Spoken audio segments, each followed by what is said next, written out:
E é o único lugar na cidade de Salvador onde está se comemorando hoje o aniversário de Kardec. É lamentável isso. Muito lamentável. Que a Federação Espírita do Estado da Bahia, a quem eu tenho todo respeito, devia estar hoje promovendo um seminário, um debate, um encontro sobre o mestre Kardec. Mas é uma questão de ponto de vista. Então que o mestre seja conosco e nos ilumine, nos inspire, a fim de que nós possamos aqui, tranquilamente, numa boa,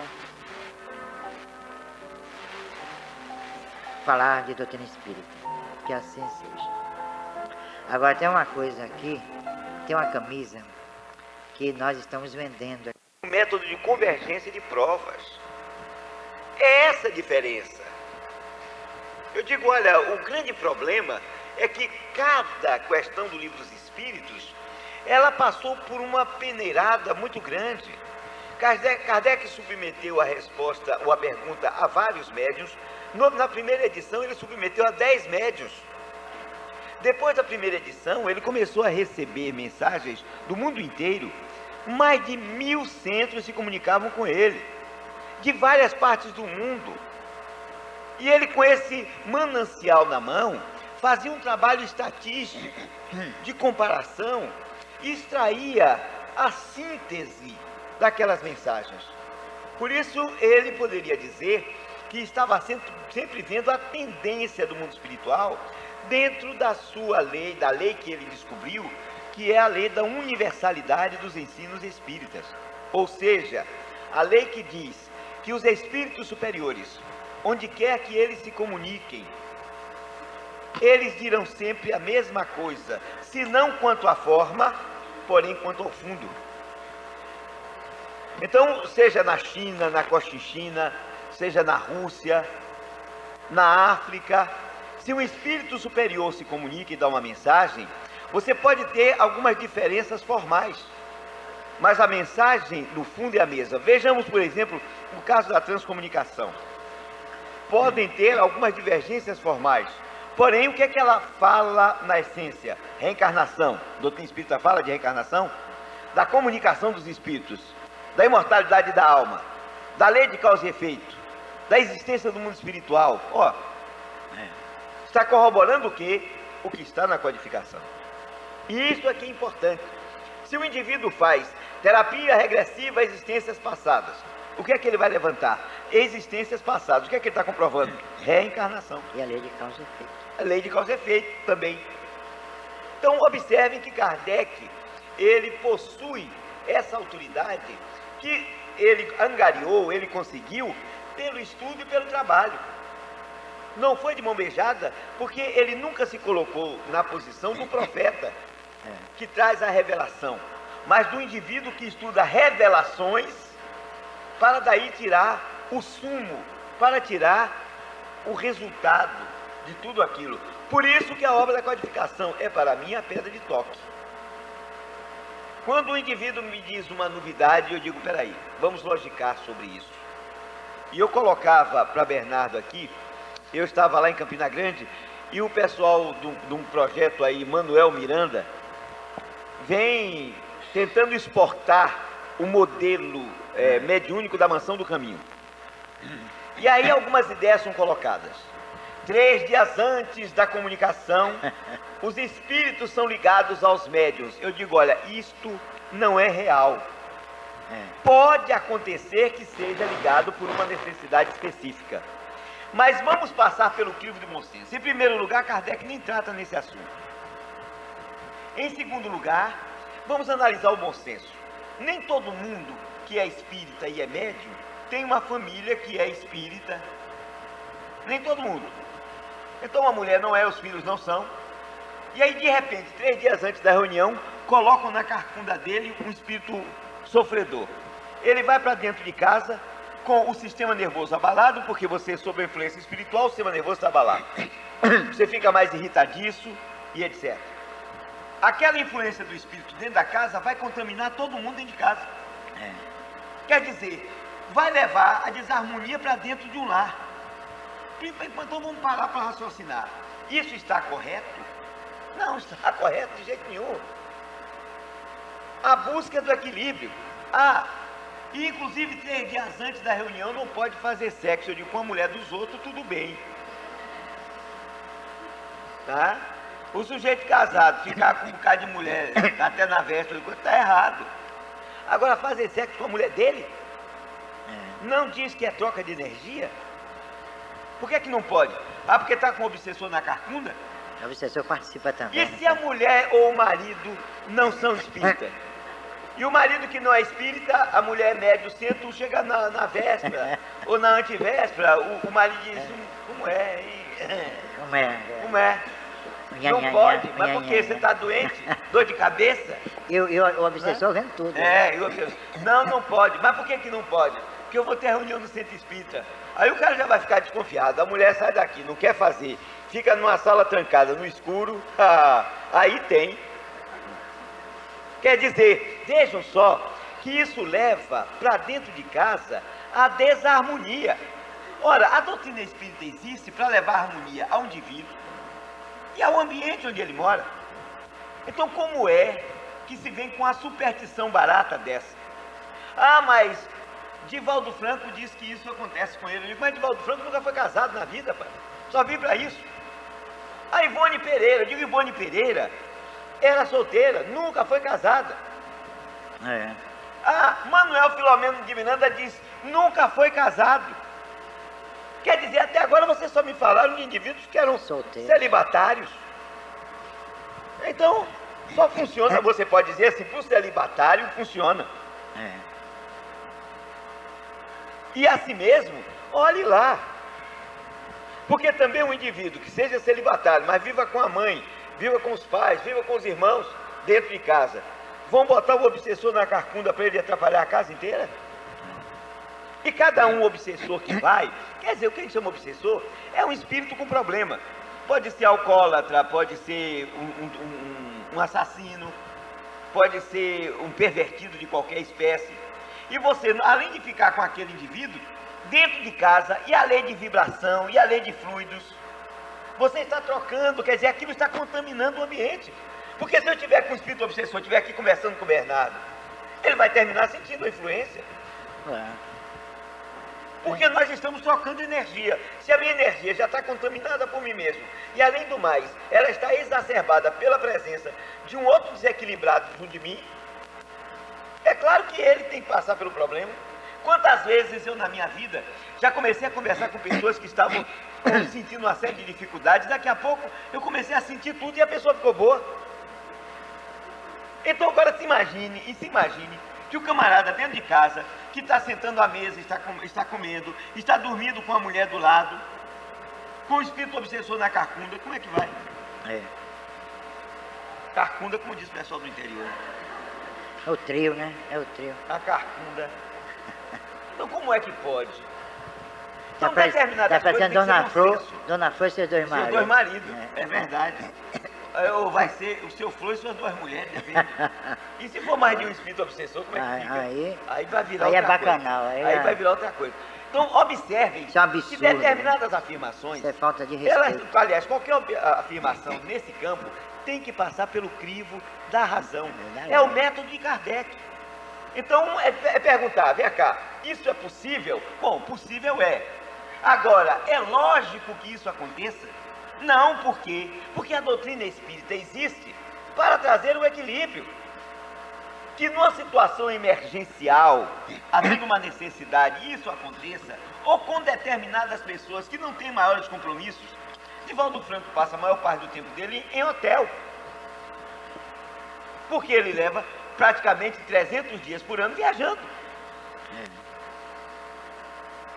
Quer dizer que ele, às vezes, quando ele vem para a reunião mediúnica de mês em mês, ele vai ficar com o espírito colado quanto tempo? Quer dizer, não é lógico não ter um bom senso. Espiritismo é, acima de tudo, bom senso. Quando vocês lerem qualquer livro, não pegam a afirmação, porque tem que usar a roupa branca para ir para a reunião. Por quê? Não, porque a vibração da cor papo furado. Kardec nunca endossaria isso.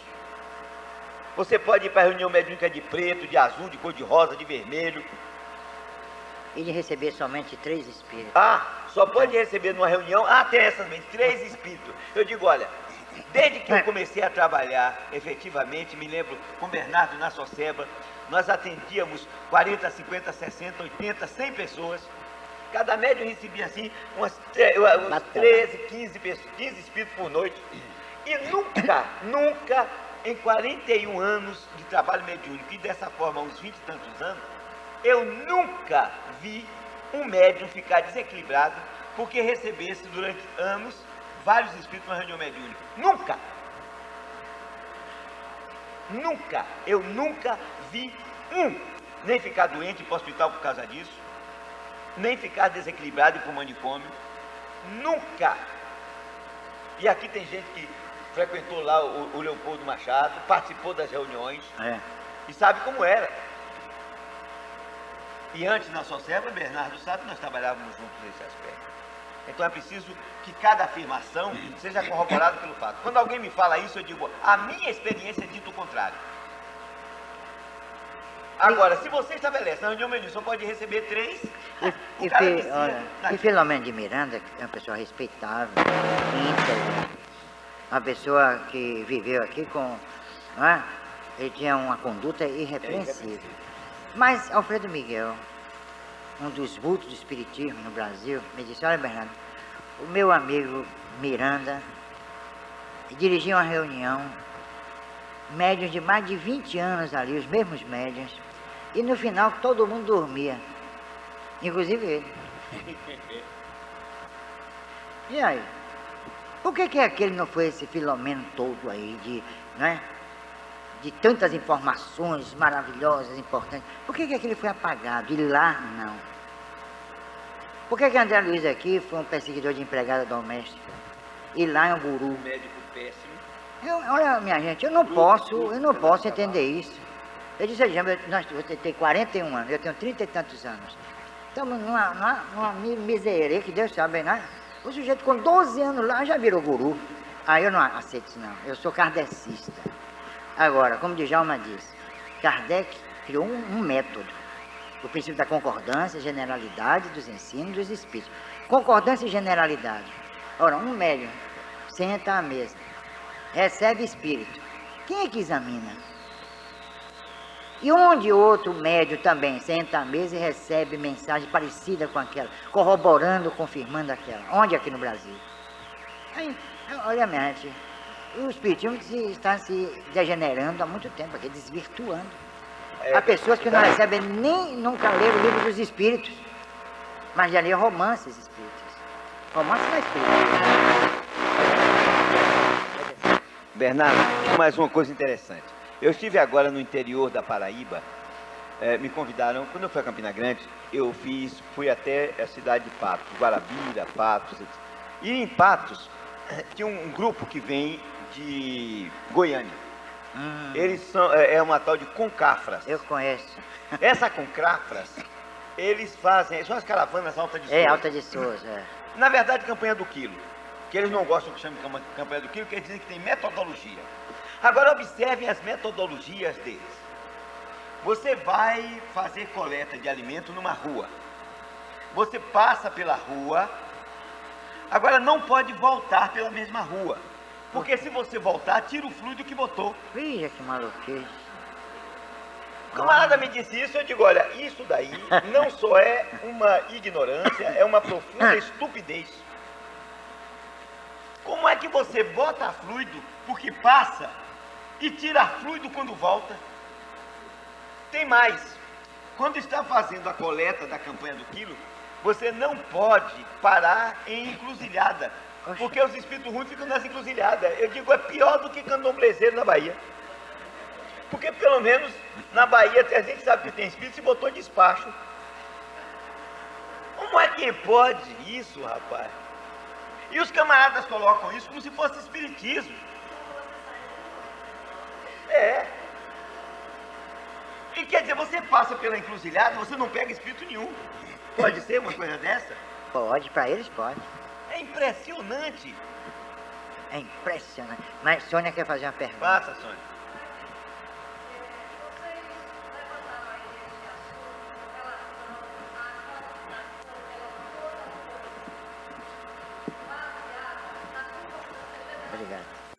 livro que é publicado, Lumen, Urânia e etc., Narrações do Infinito, O Juízo Final, eu sei, O Juízo Final, eles têm um erro fundamental na impressão. Porque todos esses livros são romances, são ficções de Camille Flammarion. Os livros de pesquisa de Camille Flammarion são O Desconhecido e os Problemas Psíquicos, A Morte e Seus Mistérios, são 3 volumes. Esses livros foram os livros dele de pesquisa. Por quê? Ele fez na época o que mais tarde se tornou comum, pesquisa de opinião. Ele soltava nas revistas e jornais convite para que as pessoas que tivessem vivido determinadas situações mediúnicas, paranormais, etc., que se comunicassem com ele e contassem o fato. Ele era conhecido na França porque ele foi um dos grandes sábios da época e um daqueles que mais se destacou na divulgação científica, no caso de astronomia. Até hoje, os livros de astronomia de Camille Flammarion são publicados, e publicados naquele papel do melhor que tem, couché, cheio de fotografia. Na França, você encontra em vários lugares do mundo, o de Camille. Então ele tinha um prestígio, e tinha mais. Como ele não era nenhum otário, o indivíduo mandava contar um fato, sabe o que ele fazia? Ele pegava alguém da localidade, que fosse uma pessoa proba, reconhecidamente proba, e mandava que a pessoa investigasse e transmitisse para ele o resultado da sua investigação. Quando isso estava devidamente corroborado, é que ele catalogava e publicava nesses livros. É isso mesmo. Aí é que está o verdade. Agora, Lumen, Narração do Infinito, Juízo Final e etc., são ficções científicas que ele escreveu. Compreendeu? Aí, como ficção... Agora, peraí, que vocês vão conhecer. Eu escrevi um trabalho com 180 pesquisadores, todos os grandes pesquisadores, e vai ser publicado pelo Correio Fraterno do ABC. Já vão saber. Eu vou lhe dar um exemplar de presente. Então, agora, não é biografia, é o trabalho que cada um fez. É interessante isso porque vai tirar dúvidas desse tipo. Porque, é claro, uma pessoa chega, por exemplo, pega um livro como... digamos assim, Ave Cristo. Aquilo é romance. Renúncia é romance. Há 2000 anos é romance. Eles são romances. O de Rochester tudo é romance. Então o romance não tem compromisso com a verdade. Mas dizem que o romance mediúnico se baseia em fatos reais. E daí? Aí descaracteriza a literatura, porque literatura, a rigor, só se realiza pela ficção. Exatamente. Tira a onipresença e a onisciência do autor. Porque os fatos já estão prontos. Ele colocou algo interessante, deixa eu terminar esse raciocínio dentro do que ele falou. Os Três Mosqueteiros de Alexandre Dumas. Alexandre Dumas escreveu esse livro. Os personagens que existem são reais. Agora, ele pegou personagens que viveram com 100 anos de diferença, um século, e colocou junto. Foi.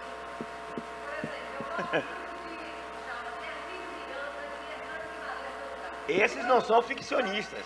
Não.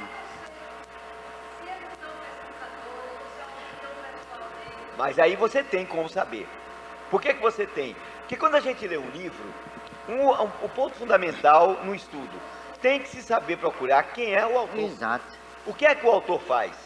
Eu acho, e aí é particular, que cada escritor deveria ter, cada editor deveria colocar no livro uma biografia rápida como eu faço. do escritor, como eu faço, como ele faz. Mas sabe o que é que não bota? É questão de vaidade. Não, o autor tem que ser humilde. Porque nós podemos ser arrasados pelas pessoas. Agora, se alguém nos elogiar, não pode.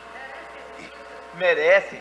O Hermínio Miranda, ele fez suas pesquisas mediúnicas, tem opiniões pessoais. Tem. E ultimamente ele está indo muito, né? Mas ele fez pesquisas. Ele fez pesquisas. Ele, através de uma médium que ele possuía também, era uma médium, mas ele fez também com o campista Guarino, que é um excelente médium também, pelo menos foi durante algum tempo. Então, quando ele fala, ele parte de um ponto. Claro que nós podemos concordar ou discordar. Isso aí é uma outra história. Mas o Hernani Guimarães Andrade, ele parte de especulações científicas e, além do mais, ele faz pesquisas também. Quando, por exemplo, eu estive na casa dele, eu estive na casa dele e o Instituto de Pesquisa Psicobiofísica é Defronte, não é? Eu estive no Instituto. Ele, por exemplo, tinha um poltergeist com o Bernardo já fez aqui, ele ia ver o poltergeist, ele tirava fotografia, ele colhia material, então ele fazia levantamento em loco. É o IPP, no IPP. Pelo IPP. Então Agora, ele possuía uma equipe de pesquisadores. Agora só tem um senão aí na minha... Né? É que eu fiz pesquisa de poltergeist, materialização, efeitos físicos e tudo mais. Mas acontece que, mesmo sendo idôneo como eu sou, o movimento espírita se recusa, por exemplo, aqui na Bahia, de admitir que eu sou um pesquisador. É verdade. E isso daí não me constrange não, de maneira nenhuma. Mas eu encontrei guarida fora do Brasil. Existe uma fita, por exemplo, e Medardo encontrou em Madrid, encontrou também em Paris, uma fita que foi que é resultado da filmagem da TV holandesa com os meus trabalhos. Hoje eu sou conhecido na Europa toda. E best-seller, que há mais de 10 anos essas fitas têm uma saída extraordinária. E muita gente não sabe disso. Muita gente não conhece. E Hernani Guimarães Andrade, eu até escrevi um artigo fazendo uma crítica àquele caso de Rutenberg Rocha, né, no jornal Imortal. Então ele me olha assim meio atravessado também, viu? Ele já disse a um pessoal lá em São Paulo. E ele diz o seguinte, que todo poltergeist está relacionado a manifestações subconscienciais. Ele não admite a presença de espírito. Também que haja participação anímica, como nós chamamos, ou psíquica, mas também do espírito. Agora é ele. Agora você veja uma coisa, aí você tem uma divergência conceitual em cima de pesquisa. Mas de pesquisa. É. Aí é que está, não é? Tanto o Bernardo fazendo pesquisa, mas o Hernani também fazendo. As conclusões dele podem ser erradas ou certas, aí é um detalhe, compreendeu? Mas tem pesquisa. Não é questão de opinião. Não é uma questão de pura opinião. Ele parte de fatos. Mas ele se atém, como ele disse, mais a uma postura reducionista, de estabelecer, não, isso o ser humano pode fazer. O epicentro do fenômeno, o médium, que o pessoal gosta de dar apelido, o epicentro do fenômeno, sujeito, ele pode estabelecer isso, tá? Agora, é como você falando, determinados livros a gente não tem como saber se o camarada está escrevendo uma ficção ou uma realidade, ou uma pesquisa ou uma especulação. Olha, eu acho que isso tem que ser bem colocado e é um problema de honestidade. No meu livro Possibilidades Evolutivas, eu escrevi, fiz especulações, mas eu coloquei com letras desse tamanho, ensaios especulativos. Isso. Eu não estou enganando ninguém. Exato. Eu não estou dizendo que isso é opinião da doutrina espírita. São ensaios especulativos. E quanto à ficção, Djalma, me permita acrescentar, em São Paulo, quando houve o primeiro congresso brasileiro de literatura espírita, eu cheguei, quando eu comecei a falar, a maioria do pessoal se levantou e foi embora. Sabe por quê? Porque eu disse que literatura espírita não existe. Porque ela não é ficcionista. Porque querem os autores, quer dizer, os médios, querem dar à literatura espírita uma característica que desvirtua os seus cânones. Ali é a realidade. Então, imagina o Victor Hugo, ficcionista por excelência, um gênio, sem ter a possibilidade de manipular a trama, sem ter possibilidade de interferir, né, na vida das personagens, sem ter aquilo que é capital na ficção, a onisciência e a onipresença. Então a trama está pronta. E ele, coitado, doido para poder, né, estabelecer os laços entre o processo, né, de cada personagem. Então eu não posso, eu boto minhas barbinhas de molho quanto a essa da autenticidade ou não dessa obra mediúnica. A única obra mediúnica que eu respeito, realmente, no campo da literatura, é Parnaso de Além Túmulo. Que eu fiz um trabalho de figuras de palavras e tropos, e a rima na poesia mediúnica, fiz uma pesquisa literária e confirmei o estilo de Olavo Bilac, Alfonso Guimarães, né, Cruz e Souza, etc. Aí foi um trabalho de pesquisa. Um médium baiano que não era bem conhecido. Ah, José Cirilo das Chagas. Interessante. O José Cirilo das Chagas, isso. ninguém sabia na família que ele era poeta. Ele escrevia os sonetos dele às escondidas. E aí guardava na escrivaninha dele. Ninguém, nunca leu para ninguém os seus sonetos. Um dia desencarna. E aí, remexendo os papéis dele, a filha dele, que é artista plástica, que é conhecida minha, me trouxe os sonetos dele. Olha, Bernardo, soneto de meu pai, José Cirilo das Chagas. Veja se são bons. Quando eu leio, minha nossa, eram simbolistas puríssimos. Com decassílabo, com dodecassílabo, né? Versos alexandrinos puros, provençais. Eu digo, esse homem é um gênio. Resultado, dias depois, Chico Xavier psicografa 2 sonetos dele. Se a família não sabia, quanto mais Chico Xavier. É isso que eu destaco na obra de Chico. É porque eu provei que ali realmente era um fato real. Ali estava Cruz de Souza, está. Afonso Guimarães, sim. Por exemplo, figuras de palavras. Como é que Chico ia conhecer figuras de palavras? Sinédoque, por exemplo. Epizeuce, como é que ele ia conhecer? A aplicação do parêntese tem que ter uma técnica. Bota nome em filho. Não é não? Como Epizeuce. é? Epizeuce, como é? Epizeuce. Epizeuce. Epizeuce, filho. Vem cá. Análise. E aí por diante. Resultados, são mais de 40 figuras de palavras que eu identifiquei, que nós só vamos encontrar, sabe onde? A nascente dela, nos discursos de Cícero. Ó. Então, aí, isso mostra... Colega meu. Colega dele de advocacia. Não, porque eu fui romano, eu fui também... Colega de Sônia também de advocacia lá. Aí, resultado, eu então sou leal, eu posso dizer, eu faço restrição à obra de André Luiz, que lá tem um erro técnico, você advogada vai concordar comigo. É porque num socialismo de Estado, que lá é um socialismo de Estado, tem direito de sucessão. Isso não pode. Isso não existe. Existe? No socialismo de Estado, tem direito de sucessão? Então que negócio é esse? Além disso, tem uma ditadura lá. Não pode passar dinheiro, mas pode passar casa. Pode passar casa. E resultado, o cara leva 300 anos no poder. Quer dizer, aqui 50 anos já está chiando, quanto mais 300. 10 anos, ou 8 anos. Eu acho que tem alguém aqui na Bahia, muito conhecido, que vai se candidatar a governador lá, viu? E vai assumir o poder. E vai. Diga aí. Não. Ali, o companheiro. Fale. Não, é lá embaixo ali. Depois você.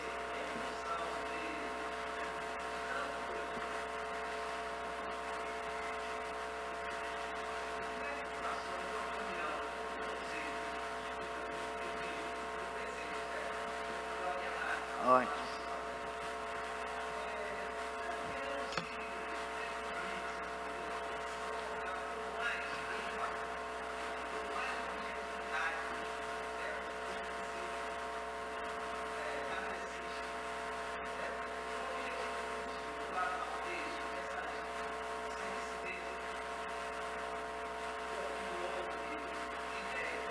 Posso responder? Pode.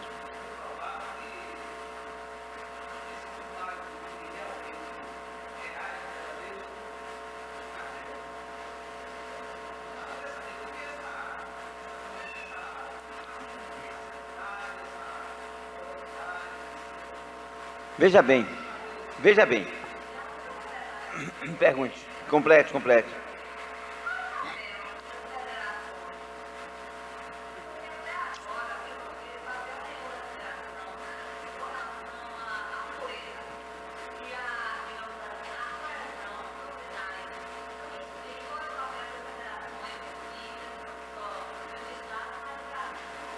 No caso da ação, começando pela sua pergunta, são meras instâncias de poder, mais nada.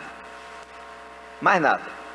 Colocando o que ele perguntou, isso já existe, a codificação é o fato. A codificação é o fato. O grande problema, ela colocou agora, não é que você tenha uma centralização de poder que venha dizer o que é certo e o que está errado. Eu, com isso também eu não vou concordar nunca. Porque o que vale na doutrina espírita é o pluralismo, porque isso efetivamente faz a doutrina crescer. O que deveria haver, isso sim, era por parte, como faz aqui Bernardo no Centro Espírita, por parte dos centros espíritas, por parte das UDES, das ARES, enfim, e agora das federações, as suas matérias, ele colabora lá. Mas nessa revista, pessoas categorizadas dentro do próprio movimento poderiam fazer críticas literárias. Isso. Comparação de determinada obra que saiu com a codificação, analisar os contextos, porque isto iria trazer para as pessoas elucidação, como também permitiria o debate que traz à luz. Aí é que está o detalhe. A omissão que ela colocou dos órgãos competentes em fazer, em promover essa discussão, é que faz ou permite que muitas coisas ocorram. Exatamente. Kardec, por exemplo, com a Revista Espírita, se alguém surgisse com alguma obra nova que viesse fazer alguma coisa, ele analisaria. Ele analisa. Se surgisse umas patricinhas da vida, ele iria analisar o livro. Ele analisou a obra de Rusteng, ele deu opinião. Gautier. De Teófilo Gautier, de Ernesto Renan, que não eram nem espíritas. Não era espírita. Aí é que está, o Renan não era espírita. Mas mesmo assim ele analisava. Então era necessário esse trabalho. Claro que aqueles que analisassem deveriam ser pessoas competentes. Não é para se criar um index librorum prohibitorum, nada disso. Mas simplesmente, como acontece no jornalismo comum, cada livro que sai, nos jornais, em revistas, a crítica se faz, não é? A opinião dos críticos competentes. Então deveria haver, nesse caso, um trabalho crítico. Por exemplo, eu estava falando dessa caravana audaciosa que existe há muitos anos.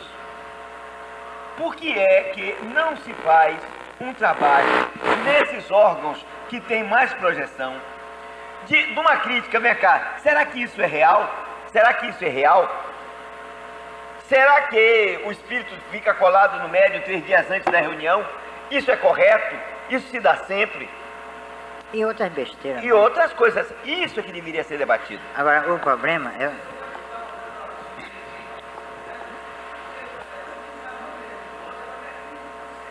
mas aí não dá pra gente não, meu filho. Aí não, aí que aí é dogma. Aí é dogma. A doutrina, eu sou espírita por isso. É livre.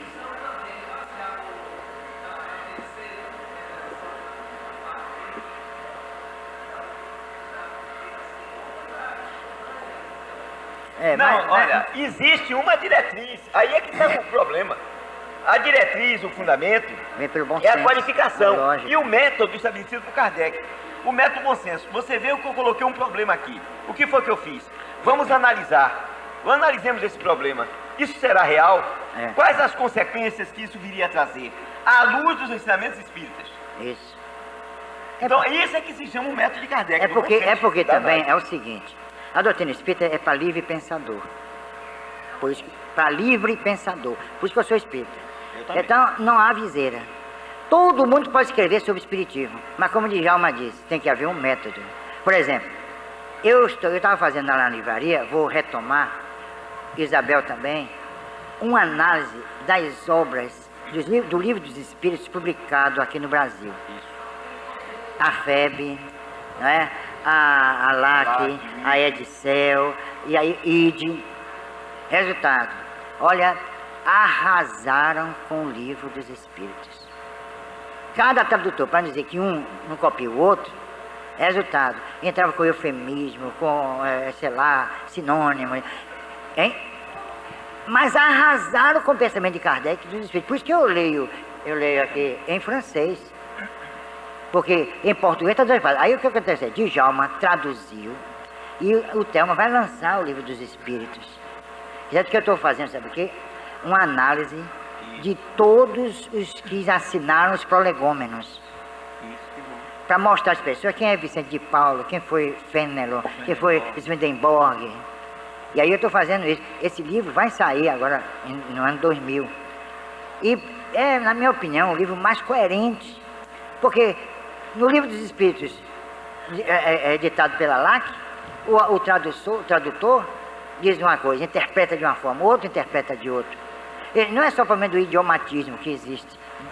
a passagem do francês para o português. Não se trata disso. É a modificação do próprio pensamento de Kardec e dos espíritos. Então nós devemos ter cuidado, nós devemos analisar tudo. Quando eu fiz parte do primeiro congresso da Abrage, a Abrage acabou, infelizmente, criaram um dispositivo que nunca deu certo, de se instituir um órgão para fiscalizar todas as obras espíritas que saíssem do Brasil. Nunca deu certo, porque se Patricinha, Luiz Serginho, Francisco da Anunciação Pereira escrever um livrinho ali medíocre, ele tem repercussão porque quem lê um livro desse, eu disse na televisão, o pessoal não gostou, é tão medíocre quanto o autor. A verdade é essa. Falar, por exemplo, que o mundo espiritual tem menstruação, está lá na Patricinha. Quer dizer, a Johnson um dia desses vai estar lá também, né? Quer dizer, leva o espiritismo ao ridículo. Isso é ridículo. Diga.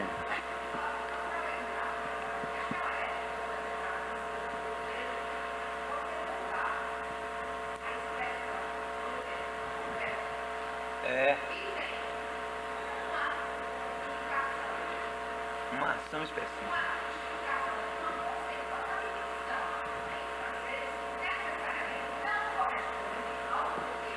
É verdade.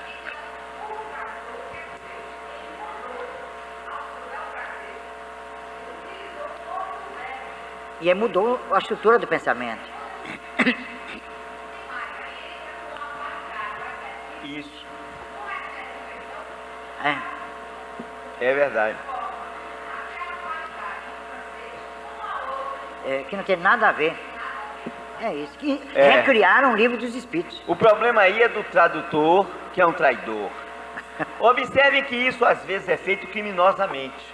Nas Bíblias traduzidas atualmente, eles começaram a colocar no Deuteronômio a proibição de necromancia. Eles botam que foi proibido o espiritismo, o médium espírita. Ora, mas se espiritismo não existia o nome na época, como é que você pode pegar uma palavra que é necromancia, que tem um significado diferente de espiritismo, e utilizar nessa tradução?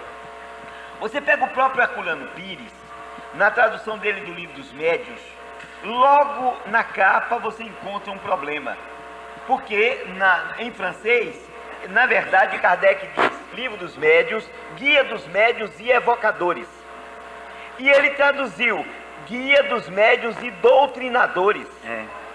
Completamente diferente. A pergunta eu já mostrei a Bernardo, e ele já devia ter visto. Comentário de Kardec na pergunta 271, falando dos antropófagos, etc., das pessoas que vêm, dos espíritos que vivem em mundos inferiores à Terra e que reencarnar entre os nossos canibais era um progresso. E ele continua dizendo como seria um progresso o canibal vir e encarnar na civilização e exercer entre nós uma profissão que os obrigasse a verter sangue. O camarada, porque imaginou que Kardec teria pensado diferente e colocou um não. Só que no original o não existe.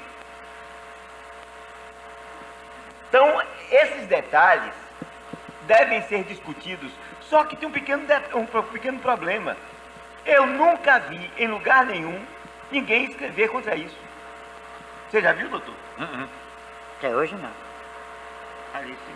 Espera aí que tinha aqui um rapaz antes de você. Espera aí, um minuto só, porque tinha um rapaz aqui que falou antes. Diga.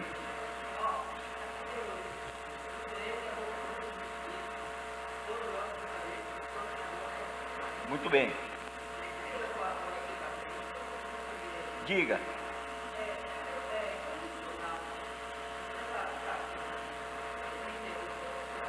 Convulsionário. A palavra está aí, convulsionário. Escute. Certo.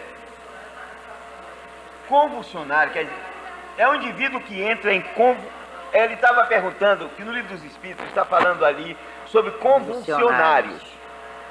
Convulsionário quer dizer o indivíduo que entra em convulsão. Essas convulsões, geralmente aquela que o Espírito está falando, são convulsões fruto de determinada alteração da consciência. O indivíduo entra num estado alterado de consciência por um problema religioso, uma emoção religiosa, por, digamos, um baticum. O sujeito começa a bater. É de êxtase. Né? Ele entra num êxtase. Na verdade, esses convulsionários, eles entram no estado alterado de consciência, caem no chão. O que acontece nas igrejas evangélicas, cai no chão e começa a se bater pelo chão. Ele entra num estado convulsivo. Isso acontecia muito na Idade Média. Tem os estudos das convulsionárias de Saint-Médard. Acontecia entre freiras, por exemplo, que viviam reclusas. Em Ludum, que foi estudado por Aldous Huxley. Ele fez um trabalho interessante, que eram pessoas que, por determinadas situações, geralmente obsessivas, entravam em estados histéricos e começavam a se rasgar toda, a cair pelo chão. Isso acontece na Índia, com determinadas festas. Não. Pode ser anímico e pode ser obsessivo. Na grande maioria dos casos é obsessivo. Bom, diga lá. Vale alto. Sim. Sim.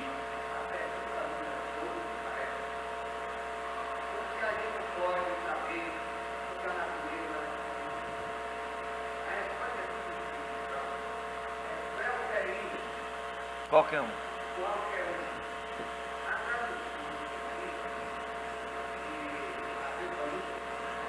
Eu não estou ouvindo nada.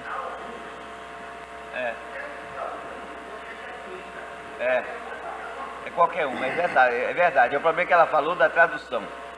É o problema da tradução. Eu não gosto apesar dele ter vivido na França, eu não gosto das traduções dele. Ele é muito livre na tradução. Ele acha que pode interpretar o pensamento do autor, mas isso é um problema. Ele teria que ter o pensamento do autor para interpretá-lo. Ipsilíteris. Porque tradução não é interpretação, é versão, mas não interpretação. É um pequeno detalhe na história. Canuto Abreu. Canuto Abreu.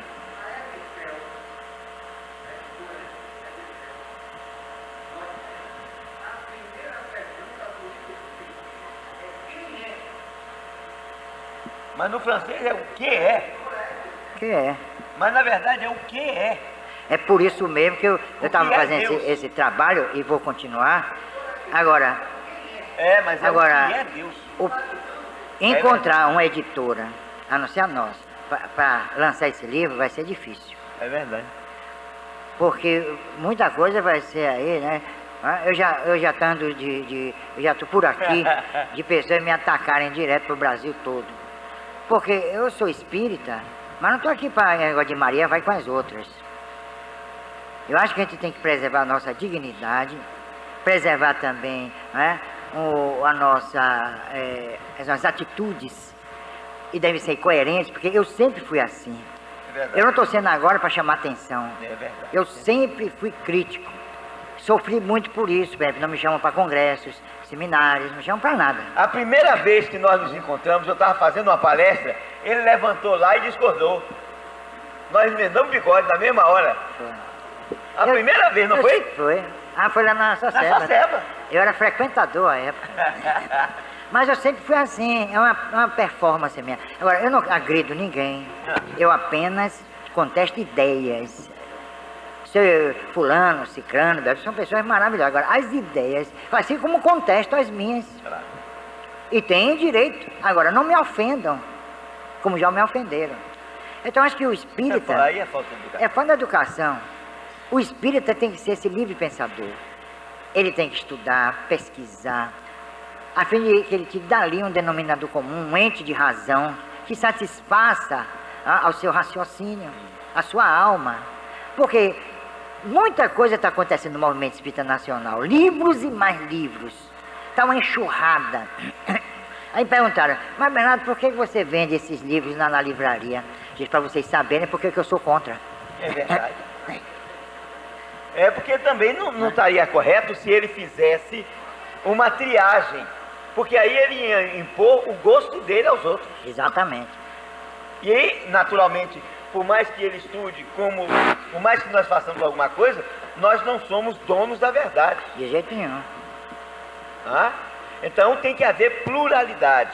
Kardec, ele se caracterizava, primeiro, pela honestidade intelectual, pela dedicação, pelo trabalho e pelo bom senso. Claro, pela cultura dele. Quando ele foi escolhido para fazer o Livro dos Espíritos e a obra da codificação, naturalmente ele trazia na própria encarnação o gabarito necessário para fazê-lo. Agora, me chama a atenção um fato interessante.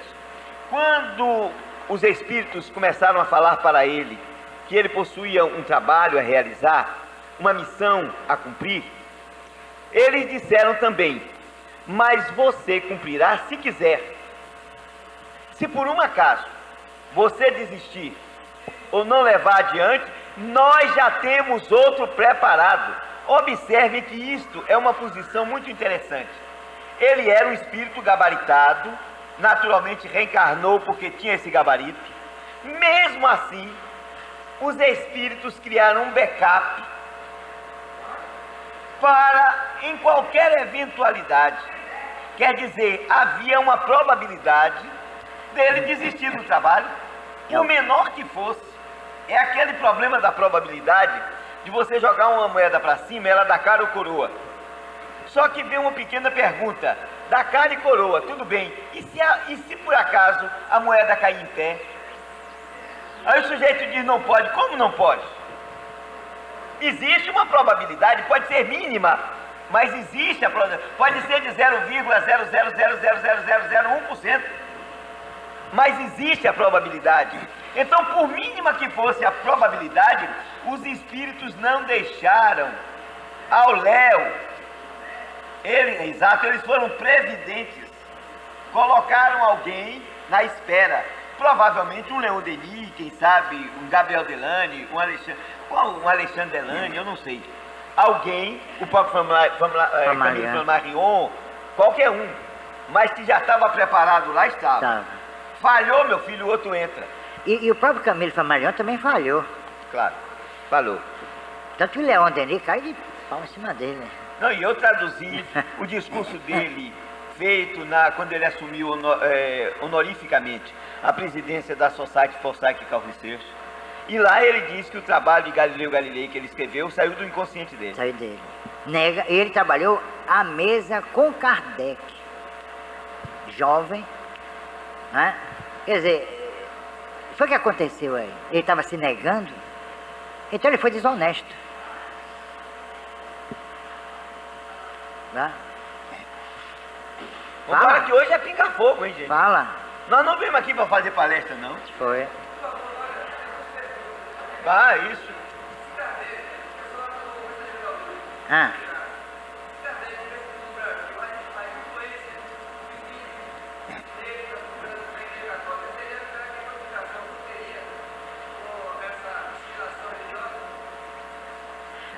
Olha, o problema é o seguinte, eu vou falar um pouquinho de alma também. O problema é o seguinte, Kardec não escreveu para brasileiro. Começa logo por aí. Se a doutrina espírita viesse para aqui, realmente, aparecesse um Kardec aqui, é claro que haveria, sem nenhuma dúvida, certas acomodações em nível cultural. Mas, pelo seu conteúdo científico, ético, filosófico, ela teria que ser editada, pelo menos é o que eu penso, tinha que ser lançada num país culto como a França. Você repare, se fosse aqui no Brasil, quais os espíritos que iam se comunicar com o Kardec brasileiro? Um Fénelon, um Voltaire, um Rousseau, um Goethe. Então, resultado, isso diminuiria, na minha opinião, a importância da doutrina espírita em nível científico, filosófico e ético.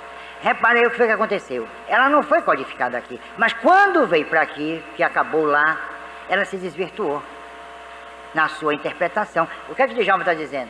Do tal espírito montado no pescoço. Quer dizer, isso está emergindo em função do desconhecimento da própria doutrina espírita, e se criou um espiritismo brasileira. E tem como lastro as obras mediúnicas. Então, as duas vertentes, a obra mediúnica de um lado e a doutrina espírita do outro.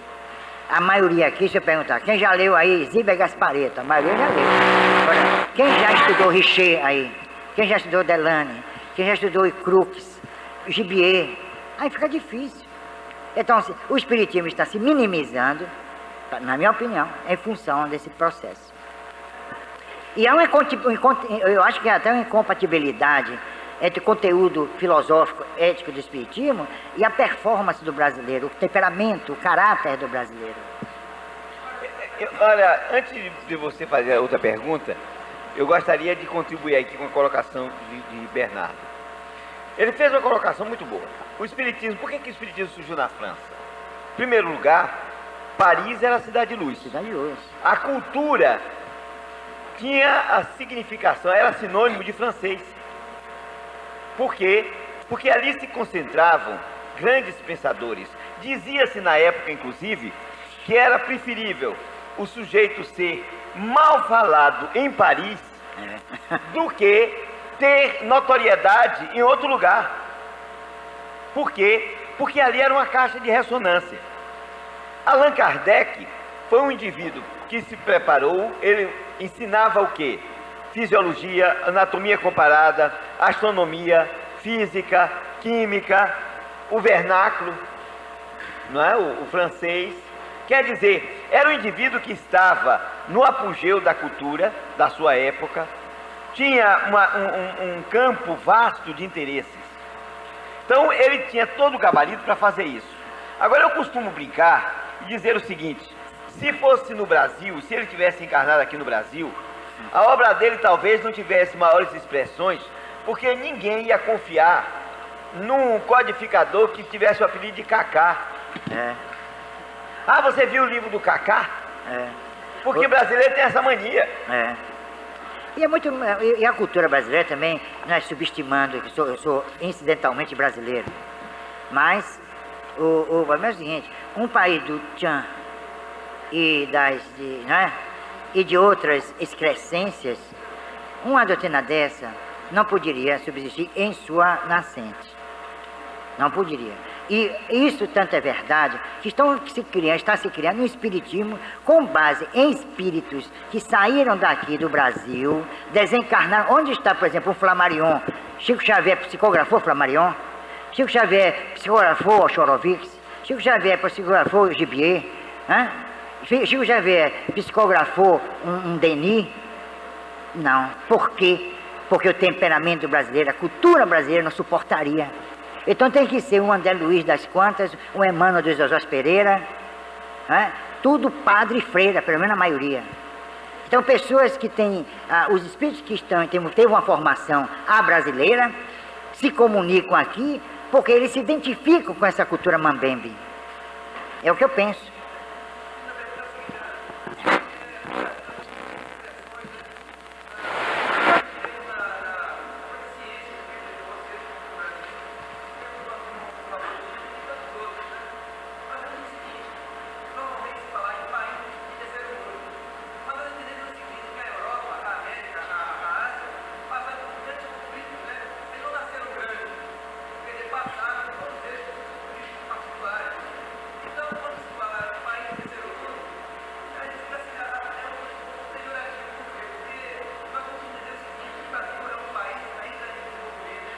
Exato.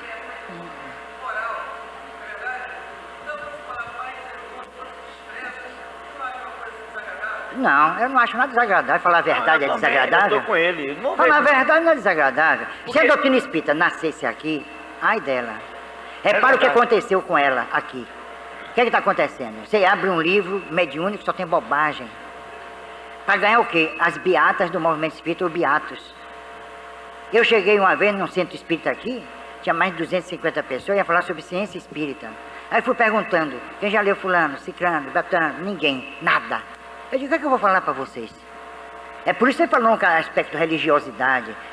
Ele se tornou religioso aqui mais do que nunca, pelo temperamento e pela cultura brasileira. Eu não sou contra o Brasil, eu sou brasileiro, acho esse país maravilhoso. Mas acontece que a cultura brasileira não estava preparada para o espiritismo, e aí houve uma decodificação. Trouxeram o espiritismo para quê? Para a exploração dos sentimentos dos homens. Me mostre aqui na Bahia um centro de pesquisa. É esse mesmo, por isso que eu queria que você dissesse. É um artista? Você é um artista? Mas, olha, eu concordo com o Bernardo, eu não vejo expressão pejorativa, porque de fato é terceiro mundo mesmo. Juramentado e assumido. E nós temos ainda uma dificuldade grande.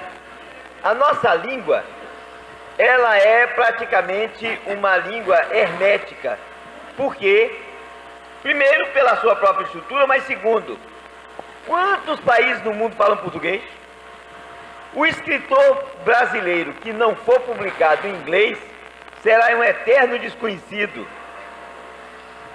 Por que é que todo mundo conhece Jorge Amado no mundo? Foi publicado em inglês. E por que é que ninguém conhece praticamente as obras de André Luiz? Porque o livro que foi traduzido dele, Nosso Lar, o título já foi Cidade do Astral. Já não tem nada a ver com o que o homem escreveu. Eu tenho ele. Cidade do Astral. Agora, se ele tivesse psicografado em inglês, rapaz, seria o escritor mais vendido do mundo. Seria o best-seller incondicional. Olhe bem, os livros de ingleses, como O Espírito de Silverdeste, por exemplo, vendem horrores. E é um índio. O Praarg, esse médio americano, vende horrores. E Praarg, com toda a mediunidade dele, não chega a 1/1000 de Chico Xavier. Vocês já imaginaram se nós tivéssemos Parnaso de Além Túmulo em inglês, com os poetas ingleses? Ia ser um arraso.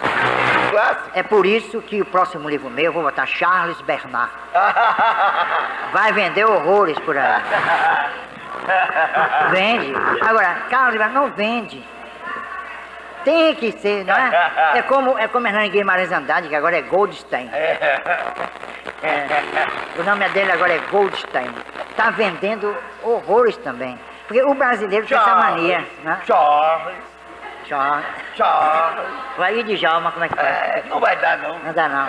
Eu tenho que arranjar pseudônimo. Eu vou botar um pseudônimo assim, humilde. Goethe. Que tal? É bom. Humilde, bem humilde. Bem humilde. Diga aí. Aqui, ó, nós temos umas perguntas aqui escritas. Vamos começar a responder aí. Vai aí, vamos embora. Olha aí, eu vou começar com uma aqui. Para atender o pessoal que tem vergonha de perguntar em voz alta. Olha aqui. Fale sobre a relação tempo e espaço no contexto espiritual. Relacione com a premonição, a psicometria e o transporte de objetos. A pessoa que está falando, ou que escreveu isso aqui, não quer nada, não é? Não quer nada. Eu vou falar aqui de tempo e espaço e relacionar isso com premonição. Amigo, me dá um seminário de 2 dias e a gente trabalha esse negócio. E falar em tempo e espaço, faltam 5 minutos para intervalo. Olha aí, já não tenho nem tempo. Embora tenha espaço. O grande problema aí é o seguinte. O tempo e espaço, falando rapidamente, desde que Einstein trabalhou em cima dele com a teoria da relatividade restrita em 1905 e a geral de 1915 e 1916, o tempo e o espaço mudaram de contextualidade, mudaram de significado. Antigamente, o espaço e o tempo eram absolutos e infinitos. Hoje, eles são relativos e são deformáveis. O tempo pode ser esticado ou diminuído. O espaço, a mesmíssima coisa. Letra de Procusto. Nós não temos mais infinito. Infinito é uma mera abstração matemática. Nós não podemos mais dizer que o universo é infinito dentro dos conceitos relativistas. Nós dizemos sim que o universo é finito, porém não é limitado. Se vocês me perguntarem o que é isso, eu vou dizer que eu não sei. Mas existe alguma analogia interessante. É como uma esfera. A esfera você não vai encontrar nunca, ela é limitada, não é? Ela não é infinita. Mas também ela não tem limites, porque você não pode traçar limites, a não ser limites dimensionais. Então, o que está se dizendo hoje em dia, e aí já entra a doutrina espírita, e naturalmente, se vocês quiserem aprofundar isso, vocês podem pegar o meu livro, que aqui está, olha, Possibilidade Evolutiva, e esse, como é daí da livraria, eu já estou vendendo para a livraria, possibilidades evolutivas. Aqui eu trabalho esses conceitos de espaço-tempo. Então, se vocês quiserem saber mais, busquem o livro. Agora, esse problema da relatividade, eu descobri que a relatividade é absoluta. Que relatividade é relativa, né? Aliás, ele fez uma colocação interessante. Eu me lembro que eu lendo o livro do Bertrand Russell, ele dizia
ela condiciona muito o pensamento do indivíduo.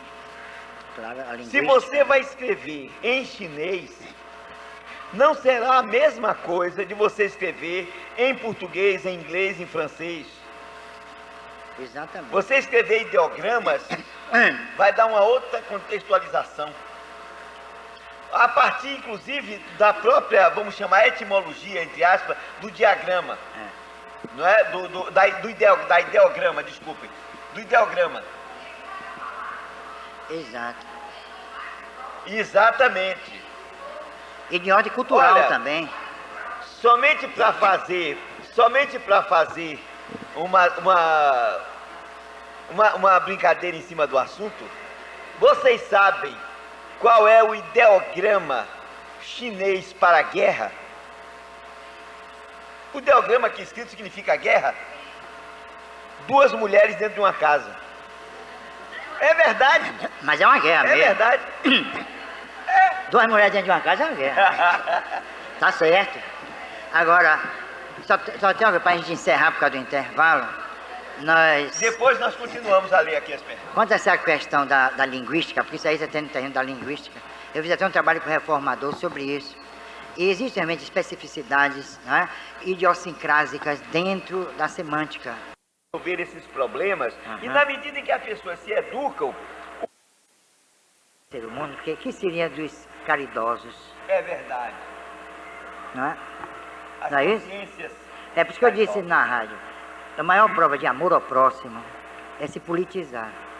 Que a proporção que você vai se politizando, você vai pondo no poder, é difícil encontrar, mas há pessoas que se preocupem com o mal-estar social.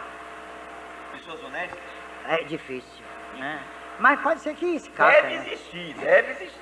Então acho que é a maior prova de amor ao próximo, porque se erradicar a miséria pelo sistema político, econômico, social, aí pronto, os caridosos vão ficar sem poder trabalhar, coitados, né? Dá sopa a quem?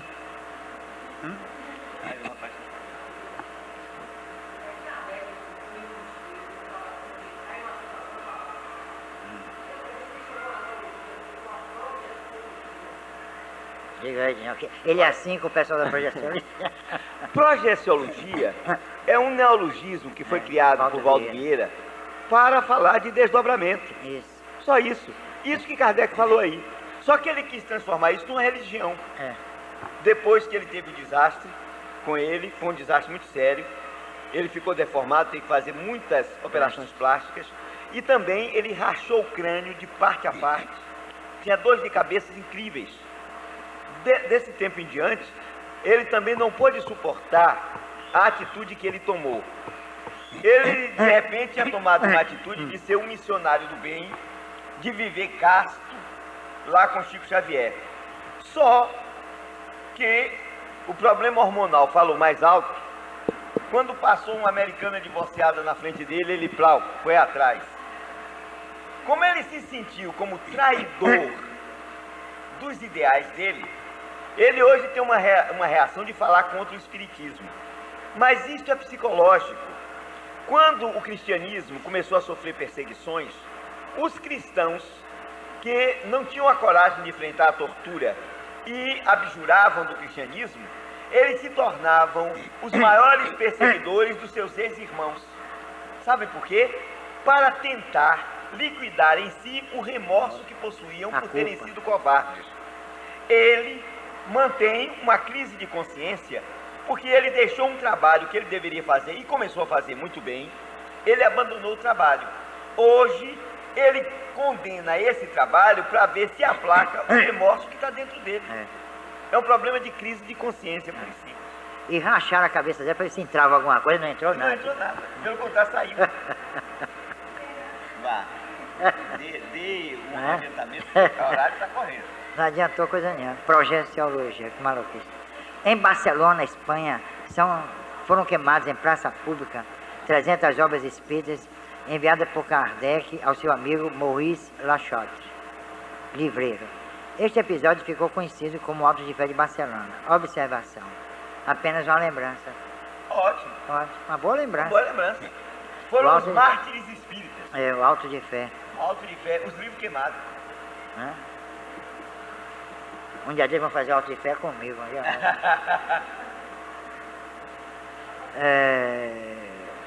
Nas reuniões de efeitos físicos, o médium precisa estar necessariamente inconsciente? Não.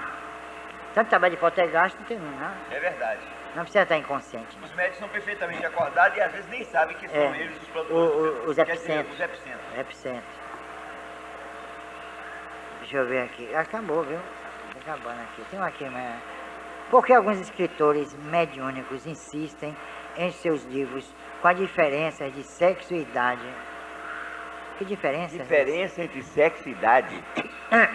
Insistem. Tem uma diferença entre o sexo e a idade, né? Tem idades que não comportam mais. Isso aí é outra história. Não é? A diferença, peraí. O problema da... Eu conheci um camarada com 80 anos, espírita, que um dia chegou na frente dos jovens e disse assim: eu venci o sexo. Eu digo que venceu nada, ele foi vencido, né, nesse problema, que é o problema sexual.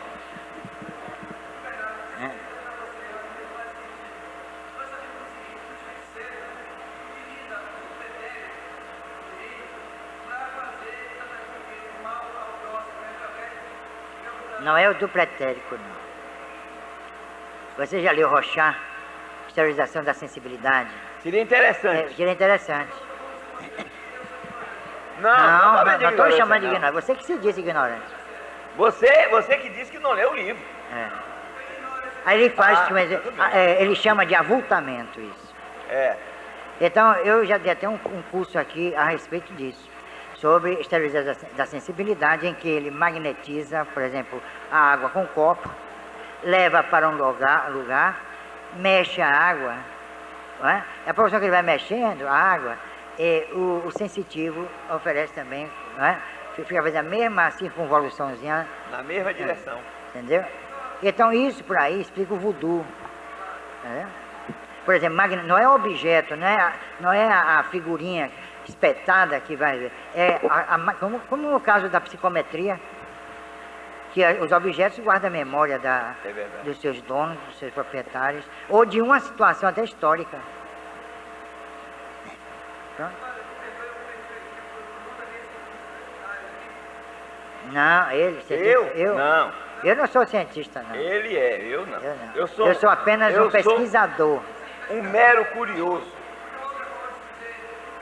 Não tem problema.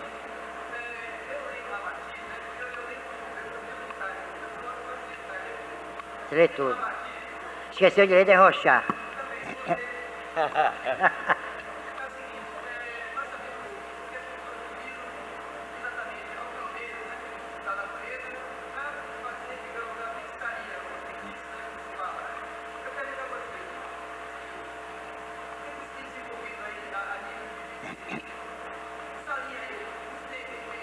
Eu nada. O que eu tenho desenvolvido? Eu não faço despacho. Não, o problema, olha, como é seu nome? Augusto, ontem eu fiz um curso aqui sobre magia. Sobre o oculto que o Espiritismo revela. Foram 11 tópicos, com transparências, 40 e tantas transparências. Se você quiser, no próximo sábado eu vou terminar esse trabalho. Você se inscreve, paga. Natural. E participa. Então, esse tipo de trabalho é de tarde, sábado à tarde. Umas 3h30, 4 horas da tarde. Então, esse tipo de trabalho, por mais que divulguemos, as pessoas não vêm, sabe por quê? Os espíritos querem criar asas, se tornar Ícaros. Asas de cera, em que todos estão querendo autoiluminação, inteligência emocional, aquela questão da glândula, a amígdala que está, pelo menos por aqui, segrega todas as emoções daquela glândula. Então essa asneira tem vez no movimento espírita. Essa bobagem está prevalecendo por aí. Estão falando agora em Gurdjieff. George Gurdjieff. Eu quero, deixa eu fazer uma colocação aí nessa parte. Uns amigos meus, eu li o Inteligência Emocional, achei um livro interessante, mas uns amigos meus estavam lendo Inteligência Emocional. E estavam comentando pra lá e pra cá, porque as amígdalas, não sei o quê. Eu digo, olha, esse povo está falando que não sabe. Porque a pior coisa não é a ignorância. a pior coisa é o pseudo-conhecimento, né? O que eu chamo da semi-alfabetização. Então eles estão falando para lá e para cá e tal, eu digo assim, vem cá, gente, onde é que ficam as amígdalas que estão sendo faladas aí no livro? Aí ficou aquele silêncio, né? E eu aguardando. Silêncio. Aí um pegou e fez assim. Na garganta. Aí eu fiz assim. Tá ligado ao hipótamo. Aí a pessoa disse, eu digo, meu filho, não são essas amígdalas. São as amígdalas, uma construção que tem dentro do cérebro em forma de amêndoa. Tá? Aí a pessoa disse, agora eu estou entendendo, porque eu estava preocupado. Como é que eu não tenho amígdalas e sou tão agressivo? Agora, isso aí está sendo pregado no movimento espírita. Agora, qual é o veículo das sensações, das emoções? O perispírito. Um trabalho endógeno e exógeno. Então, no momento que o espírita prega essas bobagens, ele está complicando, comprometendo a própria doutrina espírita. E o Goleman está ficando rico, já saíram vários outros livros, e os espíritas entrando nessa. Aí quando eu falo, não gostam. Então, Bernardo é radical. Eu não sou radical nada. Eu é radicalismo. Então nós vamos concluir nosso trabalho, né?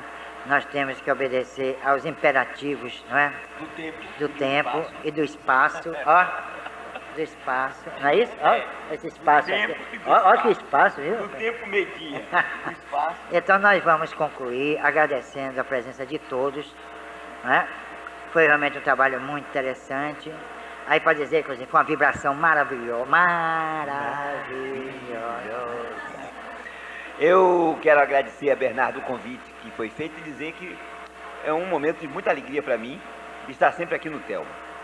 Primeiro porque eu estou vendo o companheiro tendo a oportunidade de vê-lo na sua luta, no seu trabalho, que não cessou e continua, e naturalmente continuará, mesmo quando ele desencarnar daqui a 50 anos. Gostou? 50 anos? Gostei, não, que a coisa aqui não está boa, não, meu. Eu gosto sempre de estar com o Bernardo, aprendo muito com ele, tenho oportunidade de consultá-lo quando estou escrevendo meus livros, para que ele me oriente. Agora mesmo eu fiz um trabalho, uma tese, onde eu demonstro que a psicologia moderna, ela nasceu graças à influência direta do magnetismo primeiro e principalmente da mediunidade. Por quê? Porque os psiquiatras e os filósofos começaram a tentar explicar a mediunidade deixando de lado o espírito. E por isso eles foram levados a estudar e descobrir as funções que nós temos do inconsciente, etc, etc. Inclusive eu demonstro, eu já falei isso naquele dia que estive aqui participando do trabalho da UD. Eu fiz a colocação porque as pessoas desconhecem a influência que a mediunidade teve no desenvolvimento humano, principalmente no século passado.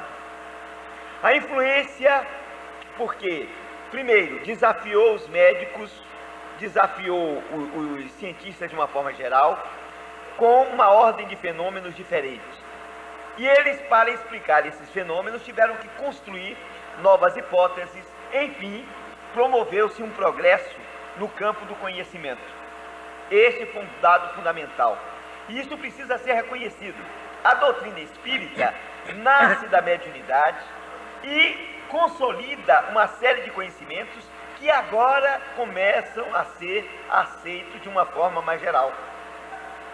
Bernardo colocou muito bem quando ele fala desses livros, inteligência emocional, etc, etc, que nós deveremos ler. Claro. Agora, deveremos ler com a visão espírita. Isso. Porque os escritores desses livros são materialistas, são reducionistas, reduzem tudo ao corpo físico, reduzem tudo ao trabalho fisiológico, quando na verdade, por detrás de tudo isso, o espírito existe.